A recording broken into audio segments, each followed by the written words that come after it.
Christina Fink, and listen, my sister was down a few weeks ago, and we are lucky enough to live near Tampa and Tarpon Springs, Florida, which is the home of the sponge docks. And we went on a nice little tour, saw some dolphins, but very cool. And they were talking about these natural sponges, and I don't know if you guys have seen them or if you really have considered them very much, but I got reintroduced to them and totally bought this one because I now think that I need to start using this instead of something like this.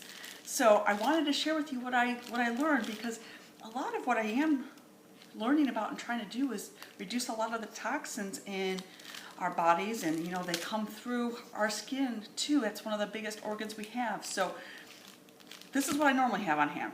This is what I use, this dirty old nasty one, to clean my counters, to you know, rinse off some gunk from my dishes and all that sort of thing. And that one needs to be thrown out because it's gross. And I'm thinking, all right, yeah, I've got a couple more of these. These run about $1 a piece. This whole thing ran me $8.99. I can cut this off and make, I'm going to say I can probably get 8 or 9 sponges out of this.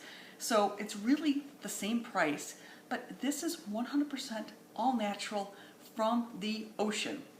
It is a sustainable source. These grow. They are an organism, I believe, that continues to grow, so they cut them so that they will continue to grow. They naturally have, they're hypo-allergenic, they're all that sort of thing, but they naturally resist mildew, you know, kind of all the things that maybe normally a chemical would do. These do it by themselves, which is just really, really cool. So yes, I think I'm going to take some scissors and chunk off a piece of this, use that for my dishes. Of course, once you wet this, it gets really, really soft. Let me see if I can do that. Like even a little bit. See how it goes from really hard, really, really soft, really quick. You can, they have different types for different things, but this would be more of a cleaning type sponge.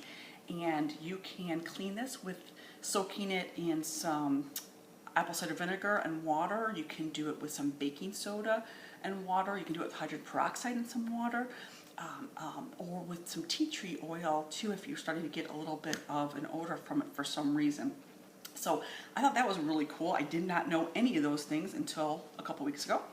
And the other thing that's kind of nice is, let's say it does get a little bit gunky on one part because maybe you've used it to scrub, you can just cut it off.